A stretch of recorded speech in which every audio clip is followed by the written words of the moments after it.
বলে এলাকার এমন একজন মহিলা নাই যে মহিলা ইমামরে ভালোবাসেন আর ইমাম সে মহিলাকে ভালোবাসেন। আরো নামতে নামতে বলতেছে, হুজুর আমাদের ইমাম সাহেব, আমার স্ত্রীর জ্বর হয়েছে, তো স্ত্রীকে নিয়ে গেছি মসজিদে, মাথায় হাত দিয়ে এত সুন্দর করে ফু দিয়ে দিয়েছে, এক ফুতে জ্বর ভালো হয়ে গেছে। এটা জনপ্রিয় না, সামাজিক ইমাম বলে না এটা। এই ইমামের পিছনে নামাজ পড়াও জায়েজ নাই। সরাসরি যিনি গুনাহের সঙ্গে জড়িত, যার ভিতরে গুনাহের বীজ আছে, তার পিছনে ইক্তেদা করা এটা শরীয়তে জায়েজ নাই। কি নিয়ে গর্ব করেন? নামতে নামতে কোথায় নামছে, গর্ব করে বলতেছে, হুজুর আলহামদুলিল্লাহ, আল্লাহ পাক ছেলেটারেও কবুল করছে, মেয়েটাকেও কবুল করছে। প্রশ্ন করা হলো, ছেলে কোন জায়গায় কবুল হলো, মেয়ে কোন জায়গায় কবুল হলো? বলে আমার ছেলেটাকে আল্লাহ পাক কবুল করেছে, ও একটা এনজিও করছে, মাসে প্রায় লাখ লাখ টাকা ওর ইনকাম হচ্ছে। হুজুর 5 লাখ টাকা মাঠে দিয়ে রাখছে, আল্লাহ পাক প্রতি মাসে তারা মোটামুটি ভালোই দিচ্ছে। মেয়েটারে কোন জায়গায় কবুল করলো? বলে আমার মেয়েটা জাতীয় ফুটবল দলে চান্স পেয়ে গেছি। তো বলতেছে আল্লাহ আগুনটা জ্বালায় দাও, আল্লাহ আগুনটা জ্বালায় দাও। তো এরপরে নিয়াতি করে বসছে যে আল্লাহ গ্যাস লাইটের আলোটা যদি একবারের জন্য জ্বলে আর বিড়িটা ধরাইতে পারি, আল্লাহ আমি মসজিদে 5টা টাকা দান করব। তো এখন ফায়ার করছে, তো আগুন ধরে গেছে, তো এখন বিড়ি ধরানোর পরে টানতেছে আর বলতেছে আল্লাহ তুমি কত বড় মেহেরবান, কত বড় মেহেরবান তুমি, তুমি একটু মেহরবানি না করলে আজকে তোমার বিড়ি খাওয়াটা হইতো না। আল্লাহ তোমার শুকরিয়া আদায় করি, আলহামদুলিল্লাহ। অর্ডার দিছিল গাঁজা, রাস্তায় পুলিশে আটকায় দিয়েছে। যিনি আনবেন উনি বললেন মোবাইল করে, গাঁজা তো আনতেছিলাম, পুলিশে দাবড় দিয়েছে, গাঁজা ফেলাই দিয়েছে মোল্লাট ব্রিজের ওপার। আমি এখন মোল্লাট ব্রিজের নিচে আছি পানিতে, পুলিশ রাস্তায় টহল দিচ্ছে, তালাশ করতেছে আমারে। দোয়া করেন আল্লাহর কাছে, আল্লাহ যদি ভালো করে, আনতে পারলে তো খাইতে পারবেন, না পারলে মন খারাপ করেন না। তো সাথে সাথে যিনি গাঁজা খাবেন উনি মসজিদের ইমাম সাহেবকে বললেন, হুজুর এক খতম কোরআন শরীফ একটু পড়ায়েন, আমার একটা চালান আটকা পড়ে গেছে। আমার নাম আব্দুল কুদ্দুস, বাংলাদেশে আমার জানা মতে আরো 2 জন বক্তা আছে আব্দুল কুদ্দুস। একজনের নামের সাথে আছে বিপ্লবী, আর একজনের নামের সাথে আছে সিদ্দিকী। এই কুটালি পাড়াতে আমারে দাওয়াত দিবে এক গুরু, মোবাইল করেছে, চলে গেছে সিদ্দিকীর কাছে। আপনি কি আব্দুল কুদ্দুস? বলে হ্যাঁ আমি আব্দুল কুদ্দুস, খুলনা বিশ্ববিদ্যালয়ের ইমাম। তো উনি নাকি বলেছে যে হ্যাঁ আমি খুলনা বিশ্ববিদ্যালয়ের ইমাম, আমাদের একটা ওয়াজ দিতে পারবেন? হ্যাঁ পারবো। তো ওয়াজও নিয়ে এসেছে। তো আমার তো আবার অগ্রিম নেওয়ার অভ্যাস নেই। উনি বলছে যে ওয়াজের এখন প্রচুর চাপ, কিছু অগ্রিম পাঠান। তো এরা অগ্রিম পাঠায় দিচ্ছে, গত বছরের ঘটনা। আরে গোপালগঞ্জ শহরেও তো এই ঘটনা ঘটছে, জনতা রোডে, জনতা রোডের মসজিদে গত বছরই এই ঘটনা ঘটছে। নাম আমার, আমাকে দাওয়াত দিয়েছে জনতা রোড থেকে, কুটালিপাড়ারা আমাকে দাওয়াত দিয়েছে। 2টা দাওয়াতই চলে গেছে তার কাছে, বাড়ি হলো লালমনিরহাট বেচারা। এরা তো একদম ক্ষেপে আগুন হয়ে আছে। কেন এটা গোপন করলো? সে কেন নিজের নাম বলে নাই যে আমার বাড়ি লালমনিরহাটে, আমি খুলনা বিশ্ববিদ্যালয়ের ইমাম না? আরে সাধারণ একজন বক্তা, সে তার নিজের পরিচয় গোপন করে আরেকজনের পরিচয় ধারণ করে ওয়াজের দাওয়াত নিল, আপনার কাছ থেকে টাকা নিল, তাতেই আপনি রাগ হয়ে গেলেন। আল্লাহর নবীর শানের উপরে আঘাত করবে, ইসলামের নাম ব্যবহার করে মুসলমানের মতো মসজিদ বানায় মুসলমানদের ঈমান হারা করবে, আর আমি মুসলমান, আমি কিছু বলবো না, আমি চুপ থাকবো? তো আমার ঈমান কোথায়? আলহামদুলিল্লাহি নাহমাদুহু ওয়া নাস্তাঈনুহু ওয়া নাস্তাগফিরুহু ওয়া নু'মিনু বিহি ওয়া নাতাওয়াক্কালু আলাইহি ওয়া নাউযু বিল্লাহি মিন শুরুরি আনফুসিনা ওয়া মিন সাইয়্যাতি আ'মালিনা। من يهده الله فلا مضل له ومن يضلله فلا هادي له ونشهد أن لا إله إلا الله وحده لا شريك له ونشهد أن سيدنا وحبيبنا ومولانا محمدا عبده ورسوله أعوذ بالله من الشيطان الرجيم بسم الله الرحمن الرحيم يا أيها الذين آمنوا ادخلوا في السلم كافة ولا تتبعوا خطوات الشيطان إنه لكم عدو مبين صدق الله العظيم উপস্থিত প্রাণ প্রিয় দিনদার ইমানদার মুসলমান ভাইরা, বাসা বাড়িতে পর্দার অন্তরালে দূর দূরান্ত অবস্থানরত আমার মা ও বোনেরা, মহান আল্লাহ তাআলার দরবারে লাখো কোটি শুকরিয়া, যিনি আমাকে এবং আপনাদের সকলকে দ্বীনি আলোচনা শোনার জন্য, দ্বীনি আলোচনা করার জন্য, দ্বীনি পরিবেশে এসে একত্রিত হওয়ার তৌফিক আল্লাহ তাআলা দান করেছেন। শুকরিয়া আদায় করি, বলি আলহামদুলিল্লাহ। বাংলাদেশে শীতের মৌসুমে প্রচুর পরিমাণে ওয়াজ মাহফিল আল্লাহ পাকের মেহেরবানি, ধর্মপ্রাণ মুসলমান ভাইদের উদ্যোগে হয়ে থাকে। এদেশে প্রচুর পরিমাণে মাদ্রাসা আছে এবং মাদ্রাসাতে লাখ লাখ উলামায়ে কেরাম আছেন। বাংলাদেশে অনেক আগের হিসাব ছিল 4.5 থেকে 5 লক্ষ মসজিদ আছে, এখন প্রায় আরো 50,000 বা 1 লাখ বাড়বে, ছাড়া তো আর কমে নাই। এত মসজিদ, এত মাদ্রাসা, এত উলামায়ে কেরাম, এত মাহফিল, এরপরও ইসলাম সম্পর্কে, ইসলাম ধর্মের রীতিনীতি এবং আইন কানুন সম্পর্কে মাঝে মধ্যে কানে এমন এমন সংবাদ আসে, এমন এমন কথা আসে, এবং মুসলমানের কাছ থেকে ইসলাম সম্পর্কে এমন মতামত শোনা যায় যা শোনার পরে রীতিমতো কষ্টের কারণে কান্না চলে আসে, যে আসলে যেভাবে আমাদের কথা বলা দরকার, যেভাবে আমাদের চেষ্টা করা দরকার, হয়তো আমরা সেভাবে চেষ্টা করতে পারি নাই। যেভাবে আমাদের বয়ান করা দরকার, আমরা হয়তো বয়ান করতে পারি নাই। আমাদের চেষ্টা এবং আমাদের ইসলাম ধর্ম নিয়ে যে পথ চলা, সেটা সিস্টেমের মধ্যে মেকানিজম কিছু পরিবর্তন আসলে আসা দরকার। গাড়িতে আসার পথে কাদিয়ানীদের ব্যাপারে, যেহেতু কয়েকদিন আগে পঞ্চগড়ে একটা প্রচন্ড রকম বিশৃঙ্খলা হয়েছে কাদিয়ানী ধর্মের, কাদিয়ানী অনুসারীদের সঙ্গে নবী প্রেমিকদের, তো সেটা নিয়ে আলোচনা অনুষ্ঠান হচ্ছে। একটা বাংলাদেশের এক মিডিয়ার পক্ষ থেকে আলোচনা অনুষ্ঠানের আয়োজন করা হয়েছে। সেখানে রাখা হয়েছে একজন আইনজীবীকে, তিনি এ ব্যাপারে আলোচনা করবেন।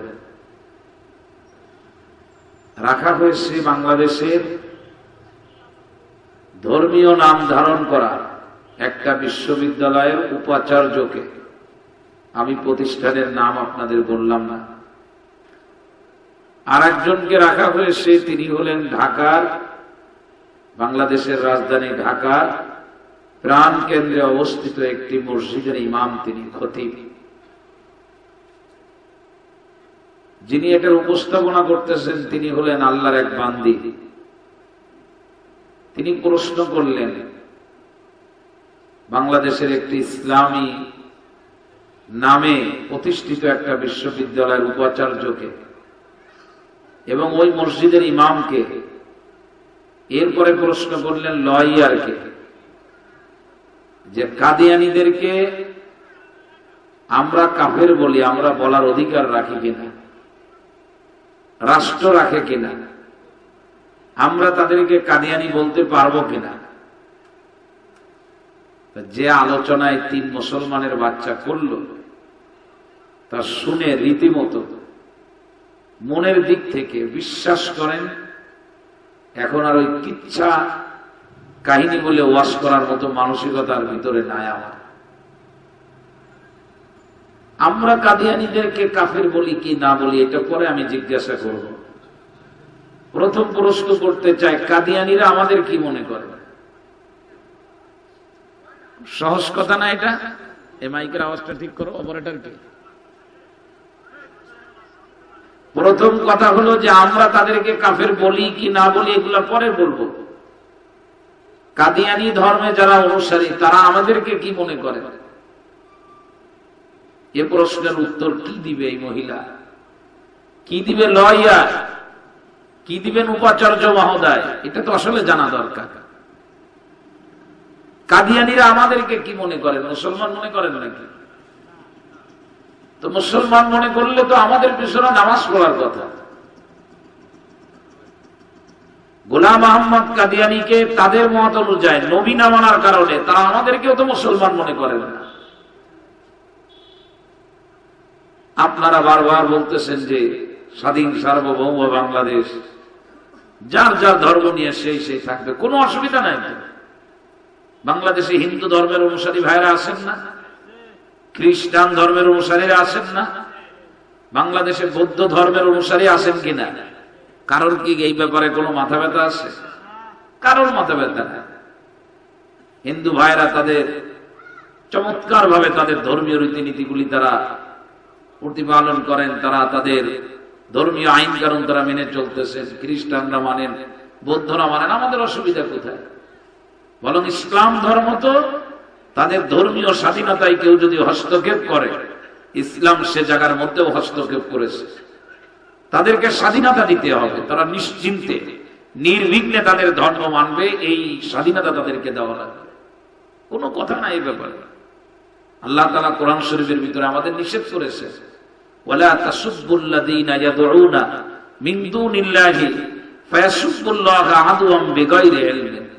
আল্লাহকে বাদ দিয়ে পৃথিবীতে অন্য যাদেরকে তারা উপাসনা করে, খবরদার তোমরা তাদের গালমন্দ করবা না। তোমরা যদি তাদের মাবুদদেরকে গালমন্দ করো, পাল্টা তারা আমি আল্লাহকে না বুঝার কারণে গালমন্দ করবে। এটা তো আমার কোরআনের ঘোষণা। প্রশ্ন হলো তাহলে কাদিয়ানীদেরকে নিয়ে আমাদের এত মাথা ব্যথা কেন? সহজ কথা কি না বোঝে? মূলত আজকের যারা ঠিকাদারি নিয়ে নিজেদেরকে কাদিয়ানীদের অনুসারী হিসাবে, এজেন্ট হিসাবে, নিজের চেয়ার মজবুত করার জন্য, নিজের ওয়েট বজায় রাখার জন্য যারা দোদুল্যমান অবস্থায় মুসলমান ধর্ম নিয়েও চলতে চাও, কাদিয়ানীদেরকে নিয়েও চলতে চাও, শুনে রাখো তোমাদের ঈমান ও কোরআন হাদিস অনুযায়ী প্রশ্নের মুখে পড়বে। আমি এ বিষয়ের উপরে অল্প কিছু কথা বলব যে ইসলাম তো এমন কোন ধর্ম না যে ধর্মের এটাও মানা যায় ওটাও মানা যায়। ইসলামে এই নিয়ম নাই, একদম নিয়ম নাই। ইসলাম এক সংরক্ষিত, সুসজ্জিত, নিয়ন্ত্রিত, একেবারেই সুসংগঠিত এক ধর্মের নাম হলো ইসলাম। আপনি ইসলামও মানবেন, অন্যটাও বলবেন, তো আপনার ঈমানের কি অবস্থা হবে? বুঝাইতে পারি নাই মনে হয়। তাদের ব্যাপারে কেন আজকে আন্দোলন, তাদের ব্যাপারে আমরা কেন কথা বলি? এজন্য কথা বলার আগে যে তারা আমাদের লেবাস ব্যবহার করে আমাদের ভিতর থেকে মুসলমানদেরকে বেঈমান বানানোর জন্য উঠে পড়ে তারা লেগেছে। ইহুদিরা মুসলমানদেরকে ঈমান হারা করার জন্য ইহুদি ধর্মে থেকে চেষ্টা করে, খ্রিস্টানরা মুসলমানদেরকে ঈমান হারা করার জন্য খ্রিস্টান ধর্মে থেকেই চেষ্টা করে, আর কাদিয়ানীরা ইহুদি খ্রিস্টানের টাকা খেয়ে মুসলমানের মতো লিবাস পোশাক নাম ব্যবহার করে মুসলমানের ঈমান এবং আমলকে হরণ করে। পুলিশের একটা পোশাক আছে না, আপনারাই বলেন, আপনারা তো শিক্ষিত মানুষ, যুবকরাই বলেন, আমাদের তো কেউ টকশোতে ডাকবে না, ওরা জানে যে এদেরকে ডাকলে টকশো হবে না। টকশো টক হতে হবে, শো হতে হবে, আমরা ডাকলে ওইটা টক হবে না, ওইটা পুরাটাই কি হবে আল্লাহ পাক ভালো জানে। আমাদের দেশে পুলিশের একটা ইউনিফর্ম আছে, আপনারা বলেন, যারা বোঝেন তারা বলেন, পুলিশের ইউনিফর্ম এটা পুলিশের জন্য সংরক্ষিত নাকি এটা সকলের জন্য ওপেন? এক লোক গোপালগঞ্জ শহরের প্রাণ কেন্দ্রে রাস্তায় দাঁড়ায় অটোওয়ালাদের কাছ থেকে টাকা উঠাচ্ছে, স্বাভাবিক পোশাক পরে। জিজ্ঞাসা করা হলো কি ব্যাপার? বলে আমি এই অটো স্ট্যান্ডের শৃঙ্খলা আমি বজায় রাখি, এই জন্য প্রত্যেক অটো থেকে আমি প্রতিদিন 5 টাকা করে নেই। কেউ কিছু বলবে? আর একজন পুলিশের ইউনিফর্ম পরে এসআই লোগো লাগায় গোপালগঞ্জের প্রাণ কেন্দ্রে দাঁড়িয়ে নেওয়ার ভান করতেছে, এখনো ন্যায় নাই। আমাদের রাষ্ট্রের আইনে বলেন সে অপরাধী না নিরপরাধী? তারে অপরাধী বলা কি অপরাধ? আর্মির পোশাক, আর্মির যে ইউনিফর্ম আছে এটা সংরক্ষিত নাকি ওপেন? সবই তো আমরা বুঝি, কেন এটা বুঝি না যে ইসলাম একটা সংরক্ষিত ধর্মের নাম? আপনি তো ইচ্ছা মতো ব্যবহার করতে পারবেন না। তারা বলুক যে আমরা একটা আলাদা ধর্ম নিয়ে চলি, তাদের মসজিদ, তাদের ব্যক্তিত্ব, তাদের সম্পদ, সবকিছুর নিরাপত্তা ইসলাম তখন দিবে, দেখাবে মুসলমানের মতো। অথচ মুসলমানকে ঈমান হারা করতেছে। হিজবুত তাওহীদ নাম তো বড় চমৎকার নাম, এর মধ্যে কোনো সন্দেহ নেই। মুসলমানকে কিভাবে ঈমান হারা করা যায় এর টোটাল মেকানিজম তাদের কাছে আছে। আর আমরা এগুলি ধরাই দিতে গেলেই তখন আমাদের সুশীল সমাজ টকশোতে বসে বলতেছে কে কাফের আর কে মুশরিক। এইটা বলার দায়িত্ব হুজুরদেরকে কে দিয়েছে? হুজুরদেরকে এই দায়িত্ব তিনি দিয়েছেন। বাংলাদেশের পুলিশের পোশাক পরলে তাদেরকে ধরার দায়িত্ব যেমন রাষ্ট্র দেয়, ইসলামের নাম ভেঙে খাইলে আল্লাহ তাদেরকে ধরার দায়িত্ব দেয়। আপনি আলেম না, মাদ্রাসায় পড়েন নাই, পাগড়ি বেঁধে লম্বা জামা গায়ে, মাথায় লম্বা দাড়ি আছে, মুখে লম্বা দাড়ি আছে, আপনি সোনাপুর মসজিদে এসে বললেন যে আমি হলাম ঢাকার এক বড় মাদ্রাসার নাম বলে বললেন ও মাদ্রাসার আমি মহাপরিচালক মোহতামিম, কিছুদিন হাঁটাজারিতেও মোহতামিম ছিলাম আমি। গোপালগঞ্জে কোট মসজিদ আমার অনেক চেষ্টা করতেছে মোহতামিম বানানোর জন্য। পরবর্তীতে আপনারা এতগুলো মাদ্রাসার মোহতামিম, তো চিন্তা করলেন লোকটা এতগুলো মাদ্রাসার মোহতামিম, কোট মসজিদের মোহতামিম বানানোর জন্য চেষ্টা চলতেছে ওনার। তাহলে উনি যখন আজকে আমাদের কপাল ভালো মসজিদে আসছেই, আমাদের মসজিদে নতুন করেছি, তো উনাকে দিয়ে আজকে একটু নামাজ পড়ায়। আপনি উনাকে নামাজ পড়াইতে দিলেন, উনি জোহরের নামাজে জোরে জোরে কিরাত পড়তেছে, মাগরিবের নামাজে চুপ করে দাঁড়ায় আছে, সূরা ফাতিহার আগে ইখলাস পড়ে নিয়েছে, তারপরে সূরা ফাতিহা পড়তেছে। নামাজের পরে কে কে এই লোকটাকে কফি খাইতে দেবেন একটু বলেন তো? কেন দেবেন না? জোরে বলেন, কেন দেবেন না? যে কারণে দেবেন না, ওই কারণে কাদিয়ানীদেরকেও মুসলমান বলা যায় না। এগুলি কোনদিন আবেগের কথা না, আমি বলতেছি না। নবী আমার বলেছেন আমি হলাম শেষ নবী, আমার পরে আর কোন নবী আসতে পারে না। কোরআনে কারীমের ঘোষণা, নবীজি হলেন শেষ নবী, তারপরে আর কোন নবী হবে না। এরপরেও যদি কেউ দাবি করে বসে, কোন ধরনের ঘুরায় ফেরায় যদি বলে নবীর পরে গোলাম আহমদ কাদিয়ানীর মতো নিকৃষ্ট একটা মানুষ নবী হয়ে আসে, এই কথা বলার সঙ্গে সঙ্গে তার ঈমান আর থাকতে পারে না। বলবেন হুজুর আমরা রাজনীতি করি, আমরা তো এই কথা বলতে পারি না, আমাদের তো সকলকে নিয়ে চলা, তারাও তো রাষ্ট্রের একজন ভোটার, আমরা নির্বাচনে দাঁড়াইলে তারাও তো আমাদেরকে ভোট দিবে, কেমনে আমরা এই কথা বলবো? হুজুর মিলেমিশে থাকলে কি কোনো অসুবিধা আছে? অসুবিধা আছে। দুধ আর গরুর পেশার যেমন এক বালতিতে নেওয়া যায় না, শুনে রাখো মুসলমান, ঈমানারা কুফর কোনদিন এক বালতিতে তোলা যায় না, একসাথে উঠানো যায়। কেমনে বুঝাবো এই কথা?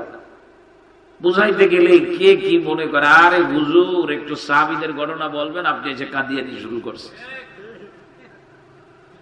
সমস্যা যেটা সেটা বলবো না, জর্জরিত হয়ে যাচ্ছে। আমি তো সচরাচর এসব বয়ান করি না, আমলের লাইনেই বেশি কথা বলি, কিন্তু এখন হচ্ছে কি? মুফতি সোহাইব ইব্রাহিমের কি ক্ষমতা যে সে আর একজনকে কাফের বলে? আরে সোহাইব ইব্রাহিম বুঝে শুনেই বলতেছে কাদিয়ানীরা কাফের, না বুঝে বলে নাই।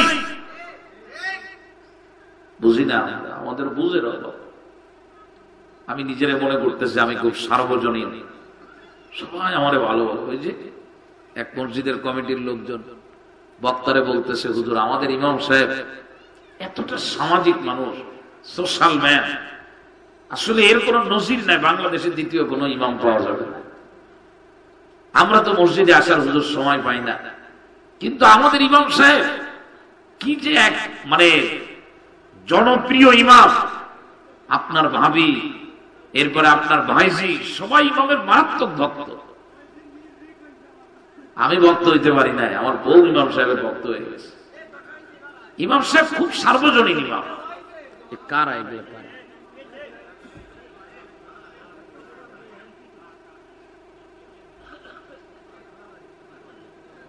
আল্লাহ আমার দিকে খেয়াল করবে, এত কথা বলে তো ইমাম সাহেব এত সার্বজনীন জনপ্রিয়, কি কি বৈশিষ্ট্য? বলে এলাকার এমন একজন মহিলা নাই যে মহিলা ইমামরে ভালোবাসেন আর ইমাম সে মহিলাকে ভালোবাসেন। আরো নামতে নামতে বলতেছে, হুজুর আমাদের ইমাম সাহেব, আমার স্ত্রীর জ্বর হয়েছে, তো স্ত্রীকে নিয়ে গেছি মসজিদে, মাথায় হাত দিয়ে এত সুন্দর করে ফু দিয়ে দিয়েছে, এক ফুতে জ্বর ভালো হয়ে গেছে। এটা জনপ্রিয় না, সামাজিক ইমাম বলে না এটা। এই ইমামের পিছনে নামাজ পড়াও জায়েজ নাই। সরাসরি যিনি গুনাহের সঙ্গে জড়িত, যার ভিতরে গুনাহের বীজ আছে, তার পিছনে ইক্তেদা করা এটা শরীয়তে জায়েজ নাই। কি নিয়ে গর্ব করেন? নামতে নামতে কোথায় নামছে, গর্ব করে বলতেছে, হুজুর আলহামদুলিল্লাহ, আল্লাহ পাক ছেলেটারেও কবুল করছে, মেয়েটাকেও কবুল করছে। প্রশ্ন করা হলো, ছেলে কোন জায়গায় কবুল হলো, মেয়ে কোন জায়গায় কবুল হলো? বলে আমার ছেলেটাকে আল্লাহ পাক কবুল করেছে, ও একটা এনজিও করছে, মাসে প্রায় লাখ লাখ টাকা ওর ইনকাম হচ্ছে। হুজুর 5 লাখ টাকা মাঠে দিয়ে রাখছে, আল্লাহ পাক প্রতি মাসে তারা মোটামুটি ভালোই দিচ্ছে। মেয়েটারে কোন জায়গায় কবুল করলো? বলে আমার মেয়েটা জাতীয় ফুটবল দলে চান্স পেয়ে গেছি। কোথায় নামতেছি আমরা? হাসির জন্য বলি নাই তো, আমি আমি হাসি হাসানোর জন্য বলি না। হাসাবেন তো নাসির আহমদ সাহেব, আমি হাসাইতে পারি না। কষ্টের কথা, এটা কষ্টের কথা বলতেছি যে আমরা কোথায় আছি। বিড়ি ধরাবে, গ্যাস লাইটে গ্যাস নাই, ফায়ার করতেছে কিন্তু আগুন জ্বলে না, তো বলতেছে আল্লাহ আগুনটা জ্বালায় দাও, আল্লাহ আগুনটা জ্বালায় দাও। তো এরপরে নিয়াতি করে বসছে যে আল্লাহ গ্যাস লাইটের আলোটা যদি একবারের জন্য জ্বলে আর বিড়িটা ধরাইতে পারি, আল্লাহ আমি মসজিদে 5টা টাকা দান করি। তো এখন ফায়ার করছে, তো আগুন ধরে গেছে, তো এখন বিড়ি ধরানোর পরে টানতেছে আর বলতেছে, আল্লাহ তুমি কত বড় মেহেরবান, কত বড় মেহেরবান তুমি, তুমি একটু মেহরবানি না করলে আজকে আমার বিড়ি খাওয়াটা হইতো না। আল্লাহ তোমার শুকরিয়া আদায় করি, আলহামদুলিল্লাহ। অর্ডার দিছিল গাঁজা, রাস্তায় পুলিশে আটকায় দিয়েছে। যিনি আনবেন উনি বললেন মোবাইল করে, গাঁজা তো আনতেছিলাম, পুলিশে দাবড় দিয়েছে, গাঁজা ফেলাই দিয়েছে মোল্লাট ব্রিজের ওপর। আমি এখন মোল্লাট ব্রিজের নিচে আছি পানিতে, পুলিশ রাস্তায় টহল দিচ্ছে, তালাশ করতেছে আমারে। দোয়া করেন আল্লাহর কাছে, আল্লাহ যদি ভালো করে, আনতে পারলে তো খাইতে পারবেন, না পারলে মন খারাপ করেন না। তো সাথে সাথে যিনি গাঁজা খাবেন উনি মসজিদের ইমাম সাহেবকে বললেন, হুজুর এক খতম কোরআন শরীফ একটু পড়ায়েন, আমার একটা চালান আটকা পড়ে গেছে। এগুলি যেমন কথা, আজকে মুসলমান এরকম কথা হাজার হাজার কথা বলতেছে। ইসলাম বড় সংরক্ষিত এক ধর্মের নাম। রাসূল করিম সাল্লাল্লাহু আলাইহি ওয়াসাল্লামের জামানায় মুরতাদের আবির্ভাব হয়েছে, নবীজির মৃত্যুর পরে হয়েছে। তাদের বিরুদ্ধে নবীজি রাষ্ট্রীয়ভাবে অ্যাকশন নিয়েছে, রাষ্ট্রীয়ভাবে। কেন আমার নাম ব্যবহার করবে? কেন? আমার নাম আব্দুল কুদ্দুস। বাংলাদেশে আমার জানা মতে আরো দুজন বক্তা আছে আব্দুল কুদ্দুস। একজনের নামের সাথে আছে বিপ্লবী, আর একজনের নামের সাথে আছে সিদ্দিকী। এই কুটালি বলাতে আমারে দাওয়াত দিবে এক গুরু মোবাইল করেছে, চলে গেছে সিদ্দিকীর কাছে। আপনি কি আব্দুল কুদ্দুস? বলে হ্যাঁ আমি আব্দুল কুদ্দুস, খুলনা বিশ্ববিদ্যালয়ের ইমাম। তো উনি নাকি বলেছে যে হ্যাঁ আমি খুলনা বিশ্ববিদ্যালয়ের ইমাম, আমাদের একটা ওয়াজ দিতে পারবেন? হ্যাঁ পারবো। তো ওয়াজও নিয়ে এসেছে। তো আমার তো আবার অগ্রিম নেওয়ার অভ্যাস নেই। উনি বলছে যে ওয়াজের এখন প্রচুর চাপ, কিছু অগ্রিম পাঠান। তো এরা অগ্রিম পাঠায় দিচ্ছে, গত বছরের ঘটনা। আরে গোপালগঞ্জ শহরেও তো এই ঘটনা ঘটছে, জনতা রোডে। জনতা রোডের মসজিদে গত বছরে এই ঘটনা ঘটছে। নাম আমার, আমাকে দাওয়াত দিয়েছে জনতা রোড থেকে, কুটালিপাড়ারা আমাকে দাওয়াত দিয়েছে। দুইটা দাওয়াতই চলে গেছে তার কাছে, বাড়ি হলো লালমনিরহাট বেচারা। এরা তো একদম ক্ষেপে আগুন হয়ে আছে। কেন এটা গোপন করলো? সে কেন নিজের নাম বলে নাই যে আমার বাড়ি লালমনিরহাটে, আমি খুলনা বিশ্ববিদ্যালয়ের ইমাম না? আরে সাধারণ একজন বক্তা, সে তার নিজের পরিচয় গোপন করে আরেকজনের পরিচয় ধারণ করে ওয়াজের দাওয়াত নিল, আপনার কাছ থেকে টাকা নিল, তাতেই আপনি রাগ হয়ে গেলেন। আল্লাহর নবীর শানের উপরে আঘাত করবে, ইসলামের নাম ব্যবহার করে মুসলমানের মতো মসজিদ বানায় মুসলমানদের ঈমান হারা করবে। আর আমি মুসলমান, আমি কিছু বলবো না, আমি চুপ থাকবো? তো আমার ঈমান কোথায়? বলে আপনি বলার কে? বললে আল্লাহ বলবে না নবী বলবে? আরে নবী তো আর আসবেন না, আল্লাহ বলবেন। তো আল্লাহ তো বলে দিয়েছেন, সেটা বুঝার যোগ্যতা আপনার নাই। সেটা বুঝার যোগ্যতা হাফিজুর রহমান সাহেবের আছে, বুঝার যোগ্যতা নাসির আহমদ সাহেবের আছে। তাই আল্লাহ যেটা বলেছেন সেইটা নাসির আহমদ আর হাফিজুর রহমান আমাদেরকে শোনাইতেছে। নিজের থেকে কোনো কথা শোনাচ্ছেন না। আমরা যারা খুব বেশি মনে করতেছি যে আমরা বুদ্ধিমানের পরিচয় দিলাম, কথা পরিষ্কার করে দিলাম, না, ভুল করতেছি। কথা পরিষ্কার হবে। আমরা মারামারিতে বিশ্বাস করি না, আমরা তাদের রক্তপাত হবে এটাও আমরা বিশ্বাস করি না, কারো বাড়িতেও আগুন লাগাইতে চায় না। তবে রাষ্ট্রের কাছে আমাদের দাবি, তাদেরকে তাদের পরিচয় তারা কাজ করুক, আমাদের দুঃখ নয়। কিন্তু আমার পরিচয় দিয়ে, ইসলামের পরিচয় দিয়ে তারা কাজ করবে, এটা মুসলমান মেনে নিতে পারে না। এটা কেন বুঝাইতে পারি না আমরা? গোপালগঞ্জ শহরে মিষ্টির দোকান আছে একটা নাম করা, কি জানো না? আর একজন একটা মিষ্টির দোকান করছে নীলে মাঠে, সে ওই একই নাম দেবে। রাষ্ট্রীয় আইনে এটা অন্যায় না? অন্যায় না? সবই তো ভালো বোঝেন। সব যদি ভালো বোঝেন, এইটা কেন বোঝেন না? ইসলাম এক ধর্মের নাম, ওই ধর্ম তার নিয়ম অনুযায়ী চলবে, কোরআনের আইন অনুযায়ী চলবে। প্রশ্ন আর একটা করবে, বলে আপনারাও কোরআনের ব্যাখ্যা দিতেছেন, দিয়ে বলতেছেন নবী হলো শেষ নবী। তারাও তো কোরআনের ব্যাখ্যা দিয়ে বলতেছে গোলাম মোহাম্মদ কাদিয়ানী হলো আর একজন নবী। এ মুসলমান আমার দিকে খেয়াল করেন, আপনি বাড়ি বানাবেন, বাড়ি বানানোর জন্য আর্কিটেক্ট ইঞ্জিনিয়ার দিয়ে ভালো করে একটা নকশা তৈরি করে আনলেন। ওই নকশা তৈরি করে আনার পরে এই গোপালগঞ্জ শহরের 100 মিস্ত্রি আপনার বাড়িতে আসে আপনার বিল্ডিং করে দেওয়ার জন্য। 10 জন মিস্ত্রি এই নকশাটা দেখে বলল, আপনি যে বাড়িটা করতে চাচ্ছেন এই নকশা অনুযায়ী এই বাড়ি করার মতো এই জায়গায় কোনো ক্যাপাসিটি নাই, এই মাটিতে কোলাবে না। ইঞ্জিনিয়ার তো জানে না, আমরা জানি এত বড় বিল্ডিং এখানে করলে কিন্তু ধসে যাবে, বিল্ডিং টিকবে না। আর 90 জন বলল এই মাটির কন্ডিশন ভালো, আমরা মিস্ত্রি আমরা বলতেছি আপনি নিশ্চিন্তে করেন। আপনি যদি পাগল না হয়ে থাকেন, রিসেন্টলি পাবনা থেকে যদি এসে না থাকেন, আপনি বলেন 10 জনের কথা নিবেন না 1 জনের কথা, 10 জনের কথা নিবেন না 90 জনের কথা নিবেন? আপনি বলেন। এ দুনিয়ার মুসলমানেরা, পৃথিবীর সমস্ত উলামায়ে কেরাম যাদেরকে আলেম বলা হয়, যারা জন্ম থেকে মৃত্যু পর্যন্ত বললেও ভুল হবে না, কোরআন আর হাদিস নিয়ে যারা গবেষণা করেন, কোরআন আর হাদিস নিয়ে যারা পড়াশোনা করেন, সেই মানুষগুলির সম্মিলিত সিদ্ধান্ত হলো পৃথিবীর কোনো একজন আলেম বলবে না কাদিয়ানীদেরকে কাফের বলা যাবে না। পৃথিবীর সমস্ত মুহাক্কিক উলামায়ে কেরাম কেউ হয়তো বলেন, কেউ হয়তো বলেন না। কারোর আওয়াজ হয়তো আমাদের কানে আসে, কারোর আওয়াজ হয়তো আমাদের কানে যায় না, কিন্তু পৃথিবীর সমস্ত উলামায়ে কেরাম যে ফেরকার হোক না কেন, সুন্নি গ্রুপের হোক অথবা অন্য কোন গ্রুপের হোক, এই পৃথিবীতে 4 মাযহাবের লোক যে লেভেলের হোক না কেন, এমনকি লামাযাবি বলেন, আহলে হাদিস বলেন, আর হানাফি বলেন, হাম্বলি বলেন, পৃথিবীর সমস্ত উলামায়ে কেরাম এই জায়গাটায় একমত, কাদিয়ানীরা কাফের, এর মধ্যে কোনো সন্দেহ না। তো আপনি এত উলামায়ে কেরামের কথা পছন্দ হচ্ছে না, আপনি লয়ারের কথা মানবেন নাকি?